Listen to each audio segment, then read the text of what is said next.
Hey guys, it's Lucky Ghost here, and today we're going to be going over something that has been long requested and often requested, a step-by-step leveling guide for new players, for veterans, for anybody that's creating a new character and is wondering what order they should do things in and what things they need to make sure they don't forget, what things you need to make sure you're doing between 1 and 10, between 10 and 45, between 45 and 50, and 50 and 160. If you do these things in the order that I mentioned, all of these various forms of progression are going to happen passively while you're playing the game because you took the time early on to pick them up. That way, when you need that type of currency, whether it's transmutes or undaunted keys, when you hit 160, you'll have them ready to go. You'll be able to craft those amazing sets that are going to make your character really shine. So let's get into it. So let's start right at the beginning. You've created your character and it's either going to drop you in the newest chapter that you own.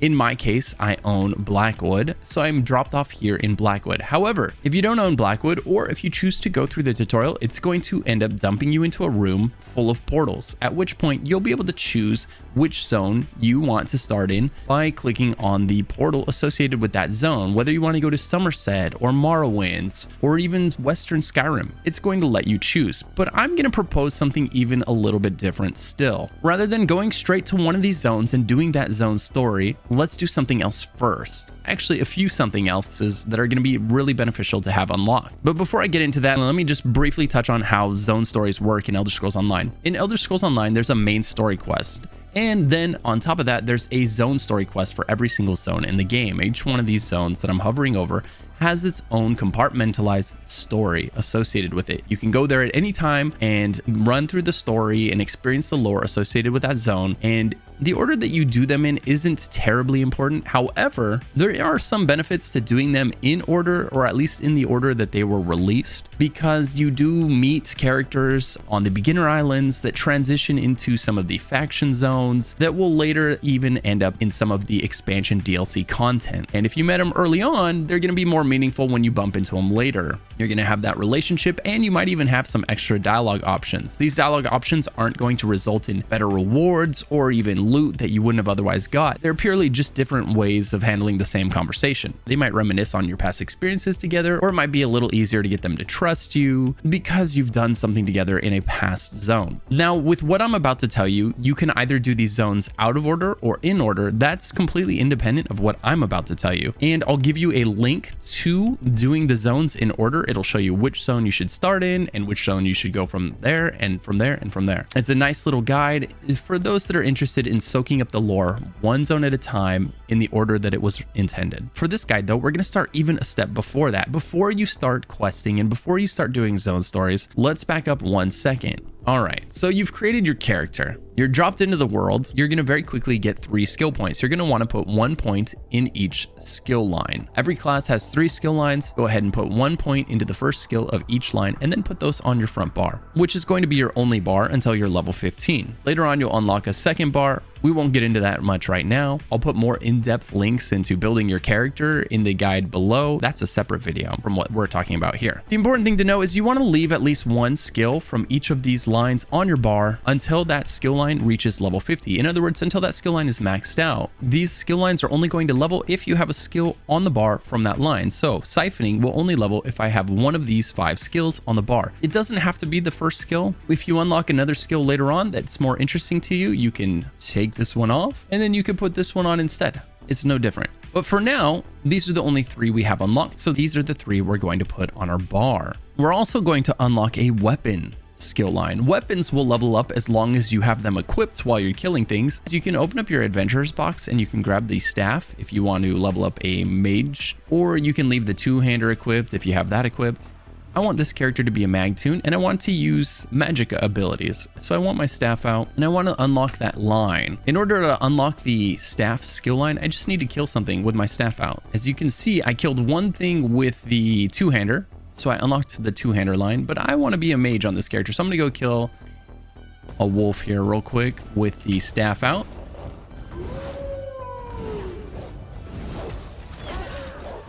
There's 2 of them, so we're going to have to end both of them. That's okay. All right. There we go. We unlocked the staff.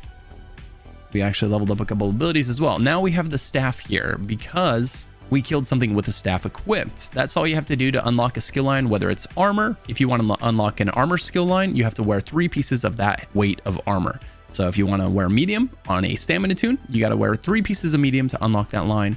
The more pieces you're wearing, the faster that line will level. Same thing with the destruction staff or any weapon line. The more of these abilities you have on your bar, the faster this will level, which means the faster you'll unlock the passives and the faster your character will start to get stronger. However, it's a balancing act, right? Because you want to level up your class skill lines as well. So you want to leave at least 1 ability from each of these lines on your bar so that all 3 of your class lines get to 50 so that you can tap into all of your class passives in all 3 lines. Elder Scrolls Online is a game where you are made stronger by the sheer number of passives that you're unlocking. No one passive is going to turn you into a god, but the sum of all of the passives ends up having quite a huge impact on your overall strength. So you want to tap into as many as you can and get them on your character. Okay, now that we've got our weapon, and we've got our weapon equipped, we've got a skill line unlocked, we've got 1 ability from each of these bars on. And the next thing I'm going to do is the less obvious thing, okay? This is what I would do that a version of me that hadn't played the game yet would have no idea I should start off by doing. First thing I would do is head up here to the Doom Vault to pick up Miri. She's one of the companions in the game. Or I would go to Deep Scorn Hollow to pick up Bastion. If you want a sassy Dark Elf to be your companion, you're going to head up here to Doom Vault. And if you want to do good Imperial to be your companion, you'll head down here to Deep Scorn. You also have the option of picking up both by going to this one, grabbing one, and then going to this one and grabbing the other. The order that you pick them up also isn't important. You could grab either one in either order. But the reason that you want to start off by doing this, if you have Blackwood, is because your companion will be with you as you're leveling up. They will level up. And when you open a chest full of gear, if you have your companion out alongside you, your companion has a chance to get gear as well. If your companion is not out, if you don't have it unlocked, your companion will not level and you will not get gear for your companion. So if that's something you're interested in leveling up, make sure to get it right from the get-go so that from the very beginning, every chest and everything you kill is leveling and getting gear for your companion as well as yourself. Companions don't steal your XP. They get their own XP in addition to yours. So in no way do they hinder your progression. They're purely beneficial. Okay, and this is going to be the first change from the original version of this guide, and that is after you've got your Blackwood companions, then I would also pick up the High Isle companions. And here you will find Ember at Tor Dryok, that's this little castle right here, and you'll find Isabel at Castle Navir right here. These are the 2 new companions that were added with High Isle, and feel free to skip the companions in Blackwood if you want. The best companion in the game, in my opinion, is Ember. She's just got the best personality. She spends most of her time happy. There's a lot less things you can do in the game on accident to make her upset. She's okay with you stealing. She's okay with you even killing some people. As long as you don't get caught, she's having a good time. Whereas with the other companions, it's a lot harder to navigate the rapport system. There's a lot more you can do to upset them and make them unhappy. And lowering the rapport lowers your progression with them. And it's just kind of a pain, right? So if you polled the community, by far the majority of players would say Ember was their favorite, and I am inclined to agree. Feel free to try all 4 out for yourself and make a decision for yourself. Okay, now that we've got the companions from Blackwood, the very next thing I would do is get add-ons. I'll link my add-ons video in the description below. That's going to give you all of the essential add-ons I would start with, as well as at the end of the video, I explain how to install the program called Minion that is going to be essential in managing those add-ons for you. And here's why I would get the add-ons first thing. Not only do they provide a ton of quality of life upgrades and improve the UI, some of these add-ons aren't just quality of life. Some of them objectively make the game better. So I really encourage you to grab the add-ons sooner than later. Don't be afraid of add-ons, because once you have Minion installed, it's really easy to install them. All you do is search for the add-on you want, like map pins, and then click the install button right here. Boom, your add-on is installed. And once you get the associated lib files,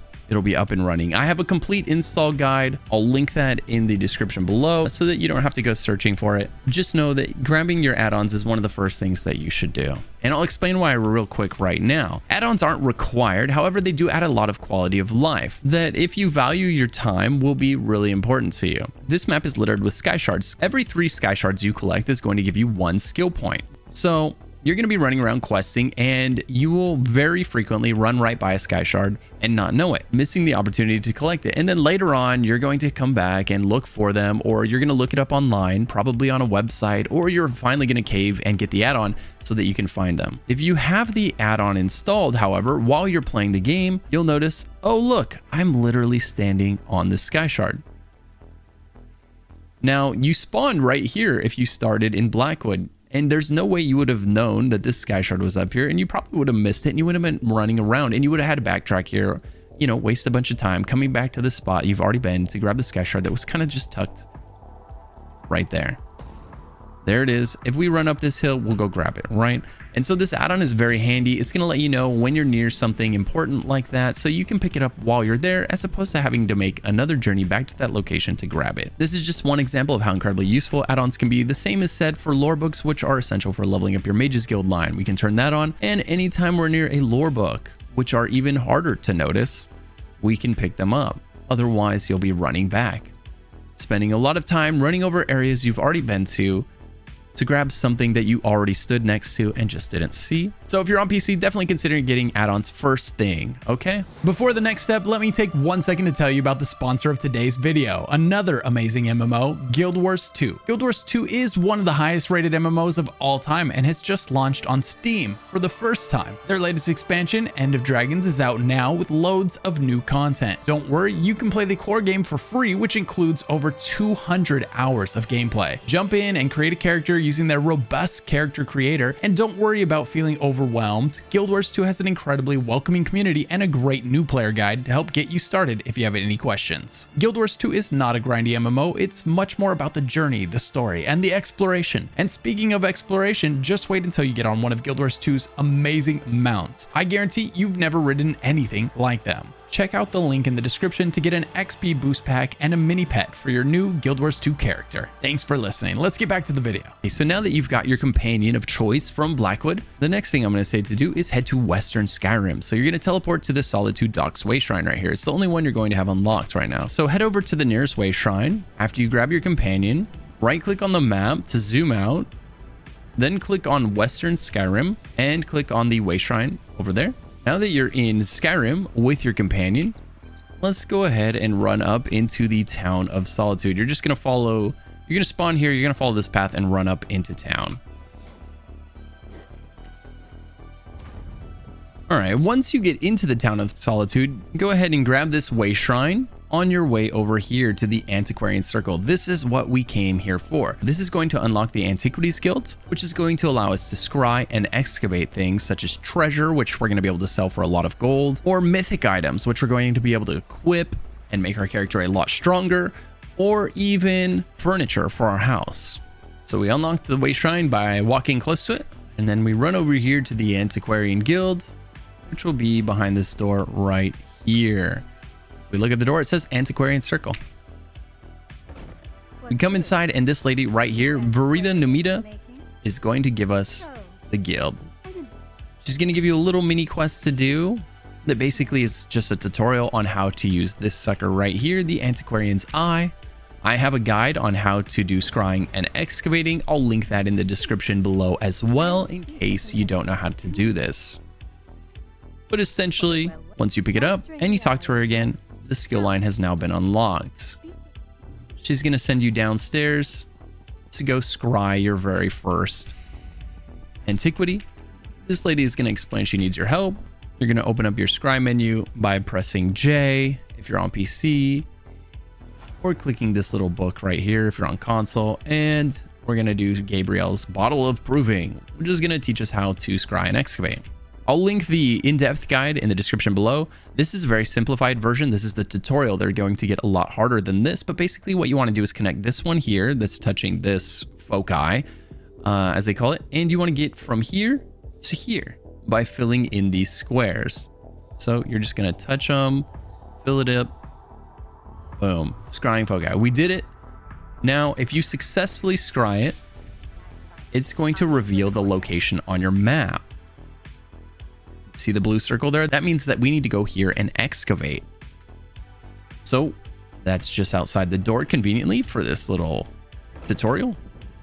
we step outside. Now you're going to want to do something very important. This is something that a lot of people forget to do. They forget to slot the eye on their quick slot wheel. So many people level this up without doing this. And this little treasure right here can be very difficult to find because sometimes this blue circle will be massive, right? It'll be huge and it'll be out here in the wilderness and you'll have to go there and look for this little pile hidden amongst the brush or next to a stream. And here's a really easy way to do that.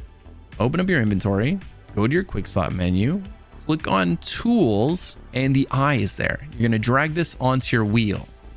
Now that that's there, you can hold Q down on PC or your potion button if you're on console, and you can select this item with your mouse. Now that that's selected, press the quick slot button, which is Q, and it's going to point towards the treasure. I used it right on top of it, so it's basically pointing straight ahead. If I would have used it over here, it would have pointed at that right there. Now on this tiny little site, this isn't needed or even useful, but when you get to the massive sites out here, this is going to be critical in doing these efficiently. So don't overlook this very important step. Get this thing slotted on your quick slot wheel and then use it whenever you need to. You can also put things on this wheel like food and potions, which you absolutely should do. Now we're going to excavate it. Again, the scrying and excavating guide is linked in the description below, but basically what you want to do is use this tool here as your hot and cold sensor and use this tool here to uncover it. So we're going to do this.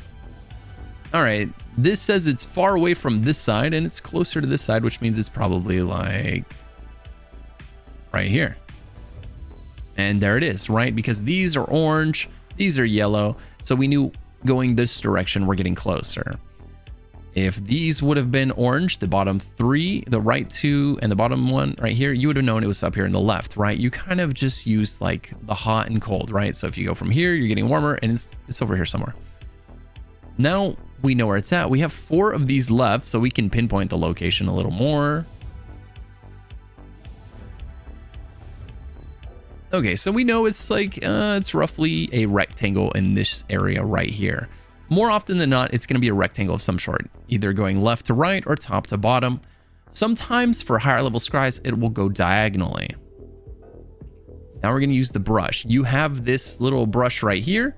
You have a time duration up here, which isn't actually linked to real time. It's just that every time you take a turn with your brush, it's going to eat some of this time until it runs out and you failed the scry. We're just going to go ahead and dig. This is a very easy one because it's a tutorial. And there it is. We uncovered the antiquity. Easy, right? Now, there's bonus treasures hidden in this table somewhere. The more dirt you uncover, the more likely you are to discover the bonus treasures that sell for a little additional gold. So start with the shallow areas and hope that you find the treasure. Again, I have a written guide that goes into great detail and a video guide that are linked in the description below. Go refer to that for a much more thorough guide.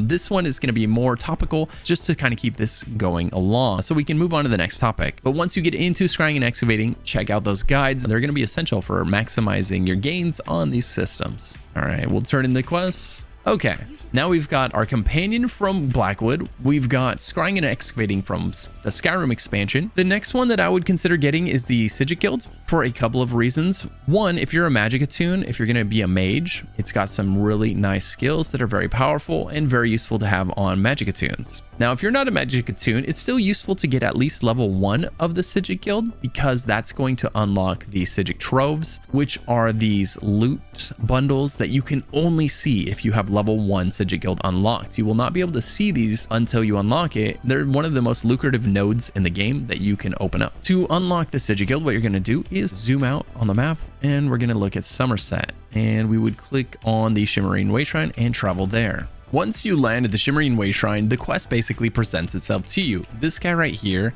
has the main story quest for Somerset, and in order to unlock the Sigil Guild, you have to do the first quest for the main story quest until it takes you to the zone of Artaeum. So you'll just follow this quest until it eventually takes you to this zone here. Once here, you'll go into this building, you go down a portal, and there will be an NPC inside with a quest for you. If you pick that up, it will be the quest to unlock the Sigil Guild. I will put a link in the description for the full step-by-step guide on how to unlock and level up the Sigil Guild for your convenience. Okay, now you have your companion. You have Scrying and Excavating, you have the Sijic Guild. I would also pick up the Mages Guild and the Fighters Guild and the Undaunted Guild. So we're going to teleport to a base game zone that everybody has access to. And again, if you don't have access to any of these zones or any of these items that I'm talking about, that's okay. None of these are required. They're very useful to have if you do have access to them, but if you don't have access to them, it's not the end of the world. If you don't have access to any of those chapters, you will have access to this next step. Everybody can do this. This is base game content now. We're going to zoom out on the map and we're going to go to Daggerfall Wayshrine up here. Now, once you land here, if you haven't already talked to the hooded figure, they will appear to you. This person right here, see how they're called the hooded figure? If you interact with this person, you're going to pick up the main story quest. If we look right now at our journal, it says talk to the hooded figure, the main story quest. This just popped up here, so we'll talk to them. It is worth doing the main story quest. There's about 10 or 12 skill points that you'll get from the main story quest, so it can be beneficial to do that. All right, so my character's a Khajiit, so technically it's in the Aldemari Dominion. So I've come here to unlock the Fighters Guild and the Mages Guild.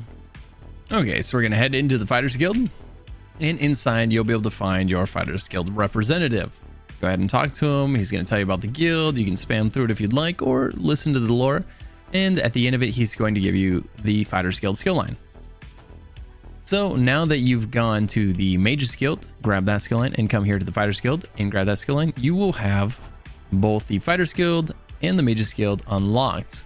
If you're going to be doing a lot of questing, definitely consider picking up Intimidating Presence and Persuasive Will. These passives will allow you to unlock dialogue options that you wouldn't have otherwise had to get the NPC to do whatever it is you're trying to get done. If you don't have these unlocked, you can still get to that same end, but you're probably going to have to do some kind of a little fetch quest for them or some menial tasks that they would like you to do in return for their information. Okay, now all of the prep work is done. We've got our companion. Make sure you summon your companion if it ever is unsummoned, simply by going into your collections menu, this button right here.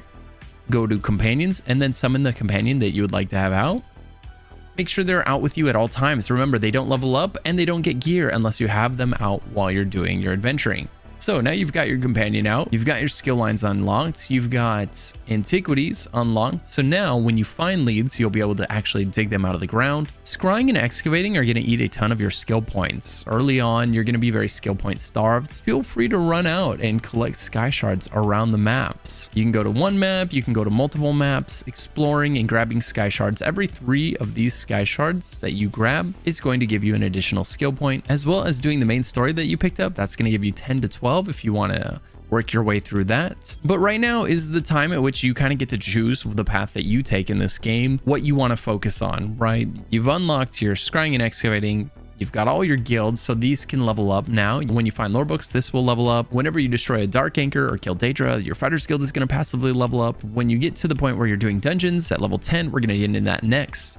This is going to level up your Undaunted Guild. So if you went and did these straight away like I did, you're only going to be level 3 or 4, and that's just experience that you got on your way to this point, basically, by unlocking new locations. Now you're free to do whatever you want. You've got all of the best skill lines and the companions unlocked from the newest chapters in the game, and those are going to level with you as you level through the base game content or whichever chapter zone you want to go to. If you want to go to Skyrim, you can now go to Skyrim and you can pick up the zone story here. Simply to do the zone story in Skyrim, all you have to do is click on the zone of Skyrim's map and then click open zone guide and then say start zone story.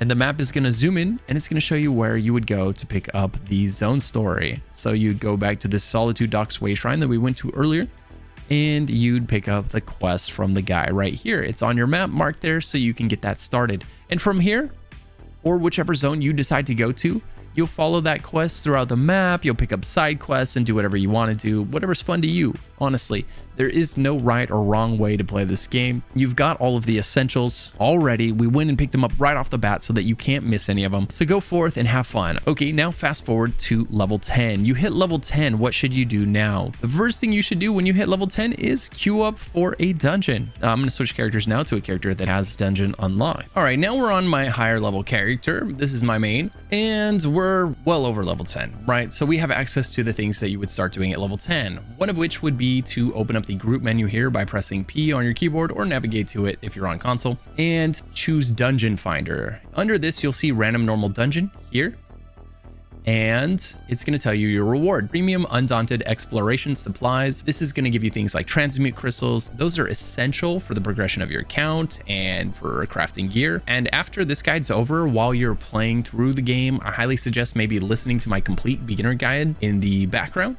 Maybe just listen to it while you're playing, while you're going through the zones and questing or the dungeons, and try to absorb all of the knowledge about all these other systems in the game passively, perhaps, so that you can better understand why we're doing things like these dailies to get both the experience and the transmute crystals. You can do one daily dungeon every 20 hours. This has a 20-hour cooldown, so it basically works out to once a day. Same thing with the battlegrounds. This is the PvP daily. You can do this once a day. It's going to give you the same amount of experience. If you're 50 or above, it's going to give you 100,000 experience. If you're below 50, it's going to scale backwards. At level 50 and above, 100,000. Less than 50, it's going to give you less than that. But it's scaling with the amount of XP required to level. So even though it's a smaller number, you're still getting a ton of XP for your level. You will still go from level 10 to level 13 in one dungeon, right? Just one quick dungeon, you're going to get a few levels because of this giant boost in XP. Very much worth doing your daily dungeon. Dungeons, if we look at the dungeon list here, so here are all of the dungeons in the game that you can do on normal.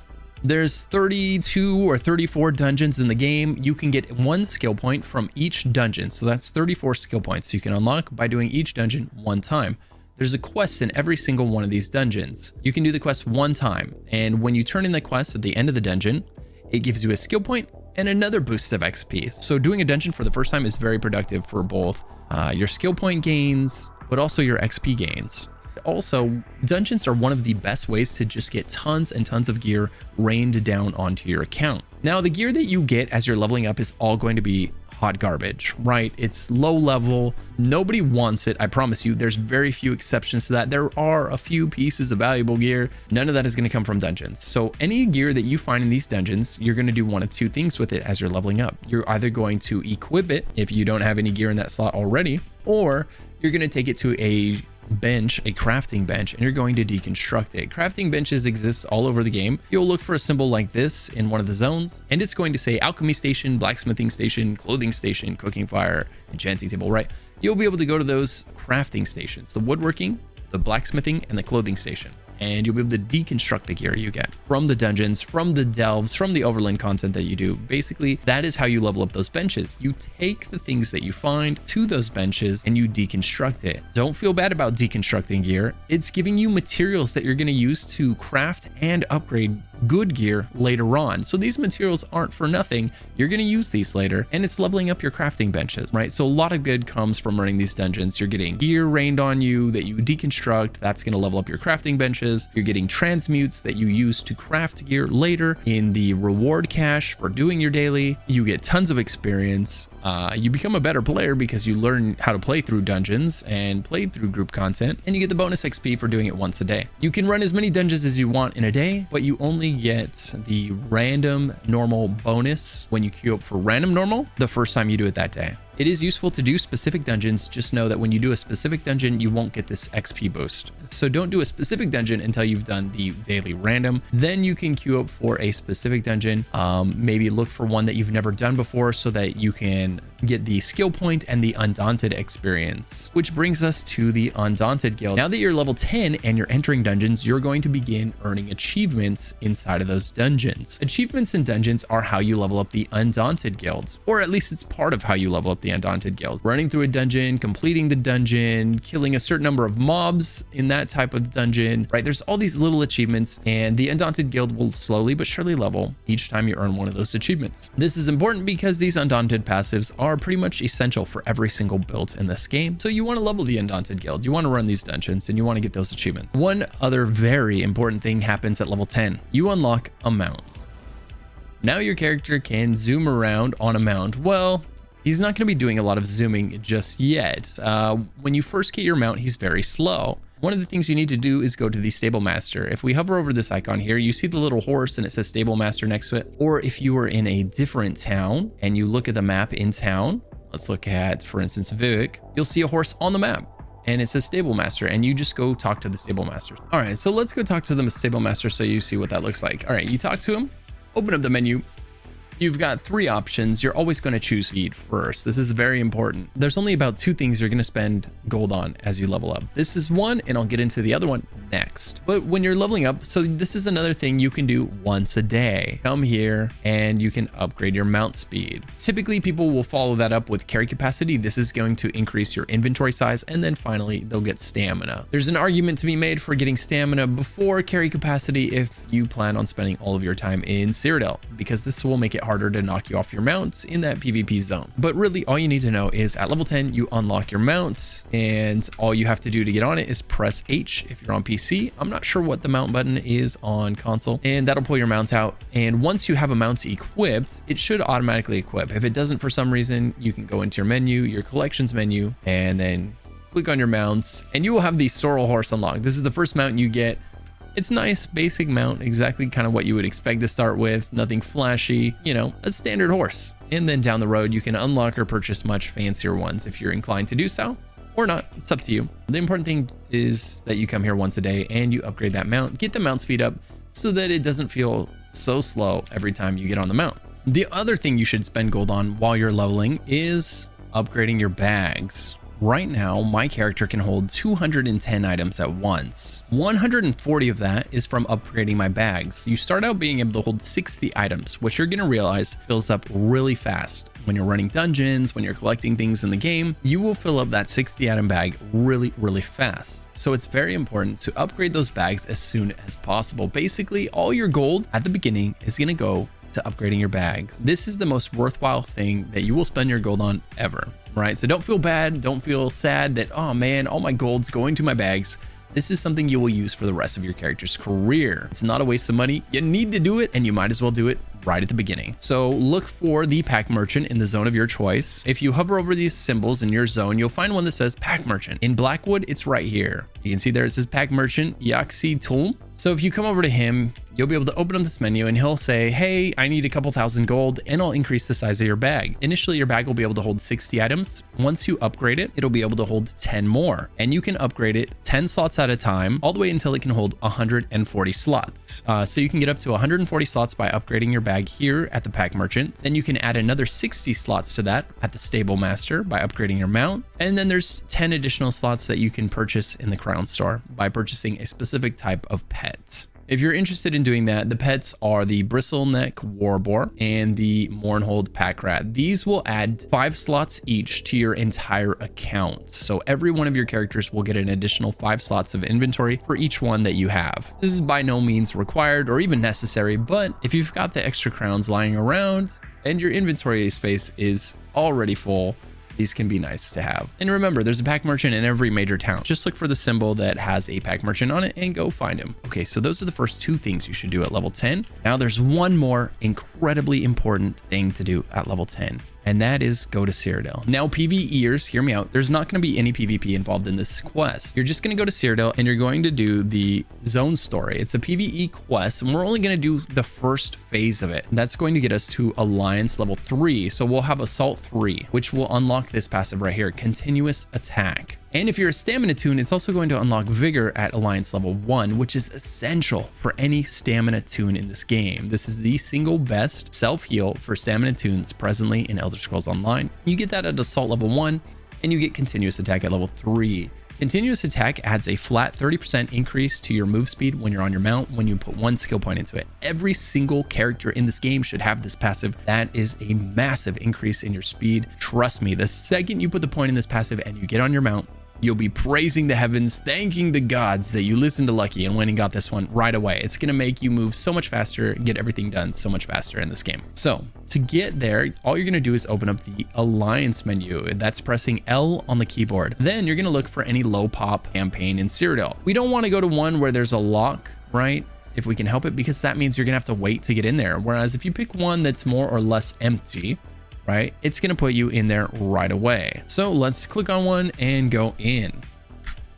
Okay, so now you've landed in your factions zone. The map of Cyrodiil is broken into 3 factions. Currently, AD owns this entire map, ironically. AD is yellow, Aldmeri Dominion DC is blue, Daggerfall Covenant, and then I am on the EP faction up here. On this instance of Cyrodiil, we own just about nothing, which is okay. That's not going to impact what we need to do here. None of that is important because this quest that we need to do is the PvE portion of this instance. So what you'll do is you'll open up your map and then you'll click Open Zone Guide, and then you'll click Start Zone Story. When you do that, it's going to show you where the zone story is that you pick up. There's going to be a couple of guys with zone story markers over their head here. You want to do the zone story that asks you to do stuff within this zone. It's going to ask you to teleport to the other starting base for your faction. Every faction has 2 starting bases that cannot be taken by the enemy. This one here and this one here for EP. If you're AD, it's these bottom 2. And then if you're DC, it is these far to left. That is why AD has taken pretty much everything except those, right? AD could take this one and this one if they wanted to, but they could never take these 2 back zones, which is why no matter what's going on the map, we're not going to be affected by whatever AD is doing here or the other factions. So you're going to pick the quest up, then it's going to tell you to go to the other one, and then maybe it's going to tell you to go back to the one you started at, and ultimately it's going to teach you how to use a ballista, a catapult, right? Go through that quest. When it asks you if you want to skip your training, say no. Make sure you do not choose. Go through the dialogue on the zone story very carefully. If you spam, you might skip through it, and when you finish this quest, you won't get all of the same amount of AP. You'll only be level 2 in the alliance, and instead of level 3, which means you won't unlock this passive right here. You'll have to go do a battlegrounds or 2 to get the missing AP in order to get this passive, which isn't the end of the world. It's just an extra step that you didn't have to take. So there you go. You just come to the zone, you open the zone guide, you click Start Zone Story, and you follow it until you go do your catapult training and then turn in that quest, at which point you will have alliance level 3. If you open up your skill point menu and you don't see anything under the alliance, if assault and support aren't showing up, just click on any line, any guild line, and then boom, this menu will expand right here and these will be added. For some reason you have to do that. I don't know why. The first time you unlock a skill line, you just have to click on any other skill line, and then when you're in the menu, and these will pop up, or the skill line that you added will be added to the menu, and it should be level 3. Alternatively, if all of this sounds way too complicated, you could just simply queue for battlegrounds a few times if you don't mind doing a little PvP until you get alliance level 3, and that would also unlock these things for you. Okay, so to recap, level 10, we started doing our random daily dungeons. We also started upgrading our mounts daily because we unlocked a mount at level 10. The mount is given to you as a level up reward, so you will receive it when you hit level 10. It'll just automatically appear in your character's collections. We also came here to Cyrodiil to get our alliance level 3 so that we get the 30% increased move speed while we're on our mount, right? The quest takes maybe 5 minutes and perhaps maybe 10 minutes if you've never done it before, right? The first time you're kind of fumbling around looking for where you're supposed to go next. One very important thing about doing quests in this game that is worth noting is if you're doing a quest, if you click on the quest you're doing, like for instance, if I clicked on this quest in Rivenspire and I press M after you click on it, open up your map from this screen, right? Make sure your journal's open, click on the quest you want to do, then click map. And the map will go directly to where that quest is located. You can zoom out and you can see, oh, I need to go to Rivenspire, and then it's here in the south of Rivenspire. Same thing in Cyrodiil. When you're doing this quest in Cyrodiil, click on the quest, right? And then click M. It will show you in Cyrodiil where you need to go, right? Whether it's up here, or if it's in the same instance as you. And it's probably going to ask you to go to the shrine, right? And teleport to the other starting base, just so you know how the teleportation system in Cyrodiil works. It's basically a little tutorial on that. The sum of it is you can teleport anywhere there's a green line connecting. If the line is connected, you can teleport to that place. If there's no line connected to it, you can't. This is under attack, so the line is gone. Even though we own it, you can't teleport there. The line is here. We could teleport here. We could even teleport here. And yellow, we can see their line is connected all the way around. They can teleport all the way up here, all the way over here, all the way over here. The line's not connected to this one for yellow, so they wouldn't be able to teleport to this base, likely because our team stole the resources around it. And if all 3 resources are owned by an opposing team, then you lose the ability to teleport to that keep, even though you own the ones next to it. Okay, but we won't go too deep into all of that here right now. Just know that if you press J and you click on the quest, then you press M, it's going to show you where you need to go next. Very, very handy for questing in Elder Scrolls Online, if not essential. After you've done these things, now you can continue doing all the dungeons if you want. You can queue up for any dungeon that you have unlocked. You could do Fungal Grotto 5 times if you enjoy it, or you could do Spindle Clutch and Fungal Grotto, or you could go do Banished Cells. And then as you level up, you'll unlock more and more of these dungeons. Down here, the DLC dungeons are going to start at Black Drake Villa being the first DLC dungeon on the list. And you'll notice that at this point, the dungeons start going alphabetically. These are the DLC dungeons. These are the dungeons that have been added later in the game. They are harder. You can't do these until you get to level 45 on normal difficulty. And in veteran, you can't do them until you hit level 300 CP. So you won't be able to do these until 45. These will unlock as you're approaching 45, and I highly encourage you to do every single one of them at least one time. Running them is going to do things like fill out your collections. Whenever you find gear in there, and then you deconstruct it, it's going to be added to your collections menu, right? And anything in this menu you can craft later on. So if that set ends up being a set you need because the build calls for it, and you've already found that gear and deconstructed it, well, guess what? Now you could craft that gear, right? So dungeons are so important to run because so many of these sets, so many of these monster helmets are going to become essential. So many of these gear sets are going to be essential for making your character stronger. You know, the meta is going to constantly change, and you never know which set ZOS is going to buff next and bring into relevance. And you'll be really happy if you've already collected a bunch of that set and you can just go craft it at a crafting station on a whim. For more information on how to use the transmute station to craft gear as I'm describing, be sure to check out my complete beginner's guide and just click on the timestamp that says transmutation station. Again, I'll have that complete beginner guide linked in the description below, so you can listen to it after this if you want while you're playing the game, just to kind of absorb some more of this more in-depth knowledge. Oh, one other thing that's worth noting is that while you're here in Cyrodiil, there's going to be 2 zone quests that you could do, right? Which is a little confusing because one of them, when you press J and then you press M, right, it's actually going to take you to this zone here, Imperial City. One of these zone quests is going to try to take you to Imperial City. You don't want to do that one. You can go ahead and abandon that quest. Just right click on it and click abandon, and that'll get rid of it for you if you happen to pick that one up. That's a detour you don't need to take right now. You can do that at some other time if you want, but it's not going to be the most efficient way to get yourself up to level 3 in Alliance. And you'll be happy to know this is everything for level 10 through level 45. There's nothing new that you need to worry about adding into your routine between 10 and 45. Just make sure you do your random normal dungeons, do your mount upgrades, you're deconstructing gear to level up your benches, you've got your abilities on your bar. Remember, keep one of these abilities from each of these skill lines so that you're leveling all 3 of these up so that they all get to 50 and you get to take advantage of all of the passives lying within. And then when all 3 are 50, you can take those abilities off and only slot the abilities that your build is calling for. Make sure you're upgrading your bag anytime you have enough money to do so. And then once you get to level 15, you're going to unlock your back bar.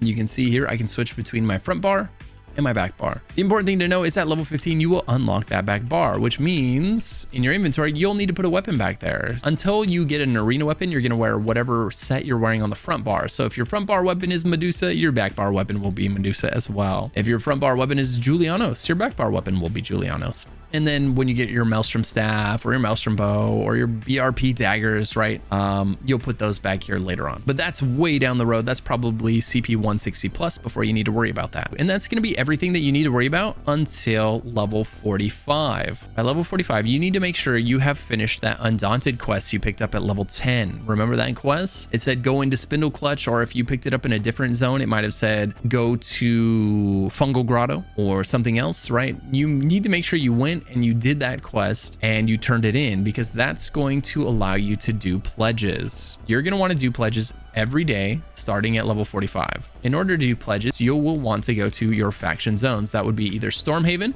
Grotwood, or Deshawn. It doesn't matter which one you go to. This is not locked by your region anymore. Just make sure you go turn in the quest where you picked it up, and then after that you can go and do your pledges at any of these places. As an example, I'll go pick them up right now so you know what that looks like. I'm going to port to Stormhaven, which is a good time to explain how to get out of Cyrodiil. Okay, you cannot simply leave Cyrodiil. There's no easy way to get out of this place. What you have to do is go to the shrine here, right? Not to be confused. See, there's this shrine here on the map. This is not the same as the one here that you use. There's 2 shrines in Cyrodiil. One is to leave Cyrodiil. That's this one that has your typical shrine symbol. There's the one here that you use to teleport from one base to another. Okay, so there's two types of shrines. Make sure you come to the right one when it's time to leave. This is the only way out of here. So you're going to click on it and then zoom out. Now you can see the entire world's map and you can pick where you want to go. We want to go to Stormhaven and we want to go to Wayrest because this is the city, the faction city that has pledges, or at least it's one of the three. You can go to Wayrest in Stormhaven, or Mournhold in Deshawn, or you can go to Elden Root in Grotwood. Once you've finished the Undaunted quests that we talked about earlier, when you come to these people, you'll be able to talk to them all, and they'll have you talk to every one of these once, and then eventually these blue arrows will be over their heads, and you'll be able to pick up your pledges. So we'll talk to all of them, and we'll pick up pledges. Pledges are a lot of fun. Basically, what they say to do is go to these places. Fungal Grotto, right, is one. Moonhunter Keep is another. And Celine's Web is the last one for today. Pledges change every day, and every player in the game has the same list of pledges every day. So if you and your friend come pick these up on the same time, you will get these same pledges, and you can do them together. If you don't do them today, you can go do them tomorrow and turn them in, but you might have different pledges than someone who picks them up tomorrow. If you want to have the same pledges as someone who picks them up tomorrow, just abandon them all.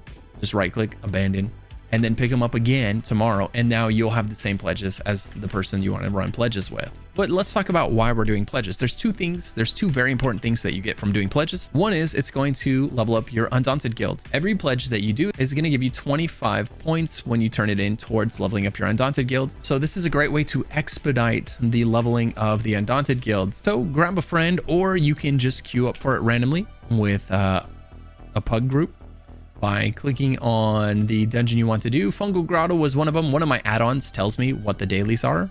So don't mind that. Yours won't have that unless you've picked up my add-ons and turned on that option. So if you don't see this blue text and these check marks, don't worry about that. That's my add-ons, right? Just know you look at your quest log, Fungal Grotto. So you'd come here, you'd queue up for Fungal Grotto, join the queue, and when you complete it, you'll be able to come back and turn in the quest to one of these NPCs. When you turn it in, they're going to give you some transmutes and some keys, an Undaunted key. That's this currency right here.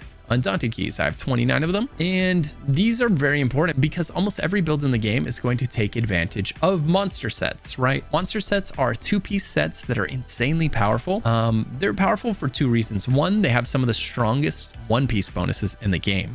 If we look at the monster set that I'm wearing right now, I'm only wearing one piece of it, the helmet. It adds 771 crit chance. That is a massive bonus to get for wearing one piece of a set, right? If I wore both pieces, I would gain Minor Berserk at all times, increasing my damage done by 5%. That's a nice two-piece bonus in certain types of content where your healer's not giving you that buff already. Essentially, the thing to know about monster sets is the helmet drops in the dungeon that monster resides in. So Slimecraw is the name of the boss that this helmet is modeled after. And so I would have to run Wayrest 1 on Veteran to get this helmet to drop. The final boss will drop the helmet regardless of which boss it's named after, and it always drops anytime you run that dungeon on Veteran. The way you get the second piece, which is always the shoulder piece, right? The second piece would be the shoulder. So if I look here, Slimecraw, here's the second one, right? It's a shoulder piece. I can put it here. Now I have the two-piece bonus. The way you get this is using your Undaunted keys that we were just talking about, okay? From doing these pledges. You get one Undaunted key from doing a pledge on normal difficulty,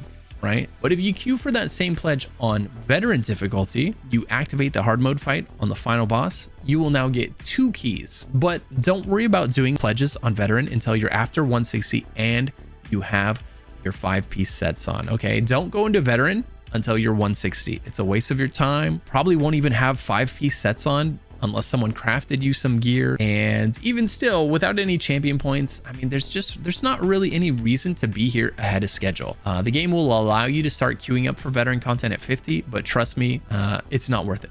Just wait until 160 and you have your 5-piece sets. You can gather your 5-piece sets in normal. It's the exact same gear that drops in normal and Veteran content. There's no benefit to coming here. You just have to come here once you want your monster helmet because it only drops in Veteran. Okay, so stick with normal until you're 160 and you have your 5-piece sets that you're wearing. Then start queuing up for Veteran stuff. Try that out, see how it feels. So in summary, at 45, you're gonna start doing your pledges. And when you do a pledge on normal, you get 1 key. When you do it on veteran and you activate hard mode, you'll get 2 keys. If you do veteran and you don't activate hard mode, you still get 1 key. Veteran DLC dungeons are incredibly difficult, and they're going to be nearly impossible for you when you're low level to do the hard mode version of it. So don't be shy about doing perhaps maybe veteran Fungal Grotto and veteran Celine's Web, right? Do these 2 on veteran and then do the DLC pledge on normal to get the 1 key here, right? So then you can get a total of 5 keys that day without beating your head against a wall trying to get that 1 extra key for the veteran DLC hard mode dungeon, right? These are pretty difficult. So the first time you go in there, don't be surprised if you find yourself dying a lot and perhaps not even able to get through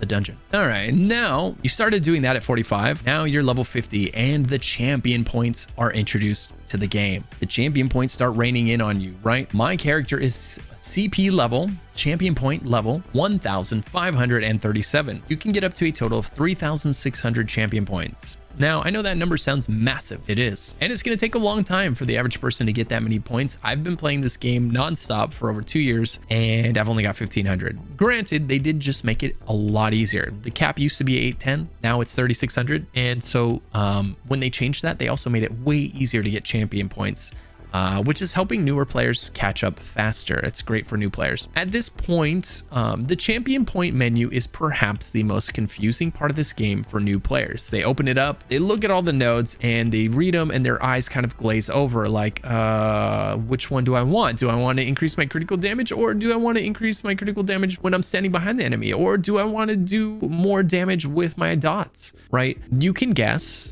You can come in here and you can guess randomly, or you can follow one of my builds or one of anybody else's builds that tells you what order to put your champion points into which nodes, so that you're not guessing, so that you can confidently put these in here until later on when you understand them better. And that's kind of what I recommend to do if you're a new player and these are stressing you out. Just open up one of my build guides. Even if you're not following the build, the champion point spec should be more or less the same. Even if you're doing your own build, right, the champion points that I tell you to put in and the order that I tell you to put them in will be 99% accurate for your build. However, if you want to go ahead and just guess and pick the nodes that you think sound cool, you know, go for it and have fun. Just know that your character could end up considerably weaker if you're not choosing the right nodes for your character. I'll put a link to my builds in the description below again, so that if you're looking for where to respec, you can do that there. And I go into much more detail about which nodes to invest in and why in that guide. Okay, so at level 50, we've got the champion points coming in, and they come in fast. That first random dungeon you do will give you easily 10 champion points all by itself, right? These first champion point levels go so fast. You can get 50 in a day, easy, no problem, when you first hit CP level. So what should you be focusing on at this point? Well,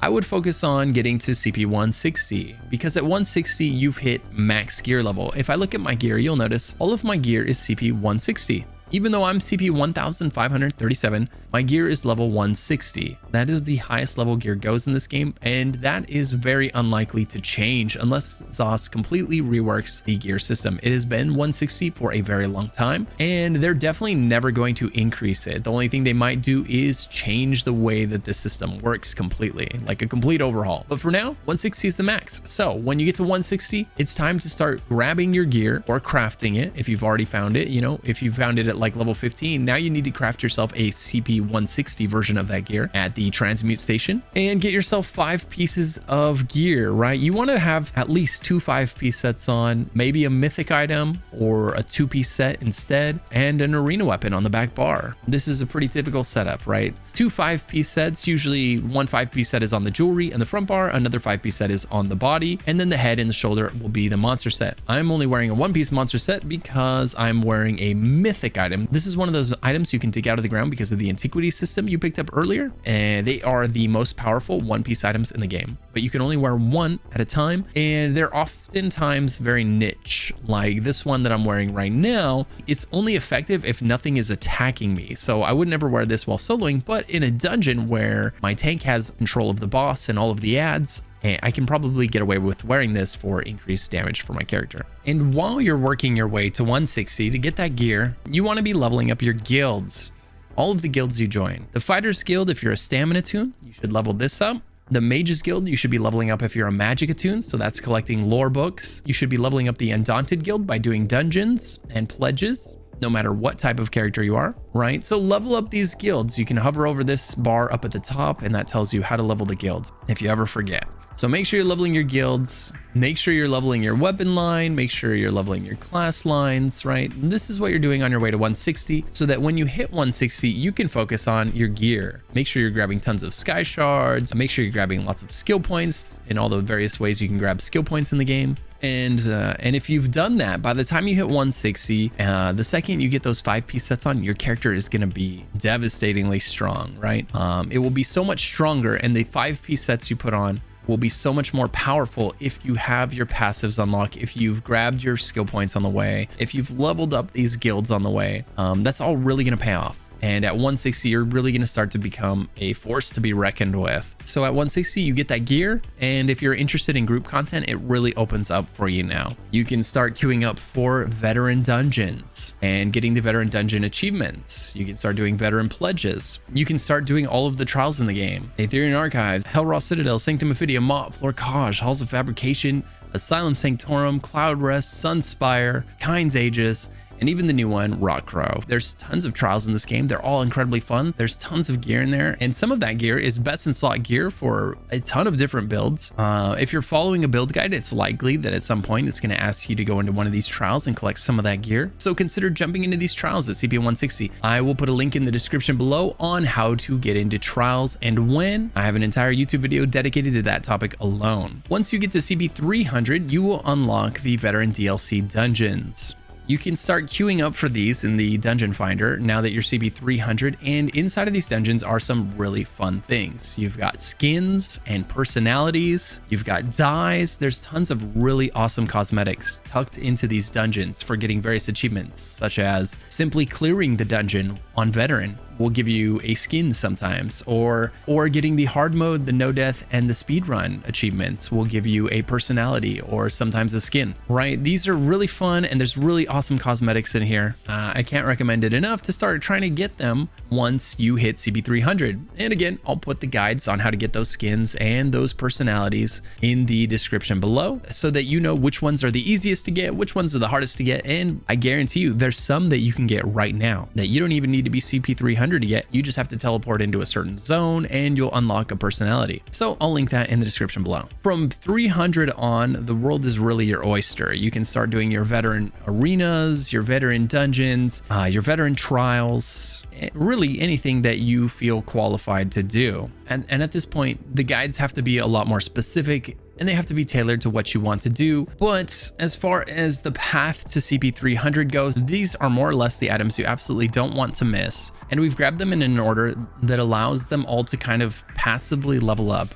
You got your companion right away, so it was leveling up, it was getting gear. And when you were doing Mages Guild quests or Undaunted quests, you were leveling up your companion's Mages Guild or Undaunted Guild. And when you're opening treasure chests, you were getting gear for your companion, right? You picked up the Mages Guild, you picked up the Undaunted Guild, so when you're getting those achievements, those were leveling up. When you picked up those lore books, those were leveling up. Those two are retroactive, however, so if you forgot to pick them up early and you pick them up later, that experience will be retroactively applied as far as achievements and lore books go. However, I don't believe that's the case for pledges and any experience you would have got for those. So don't forget to pick up the Undaunted Guild.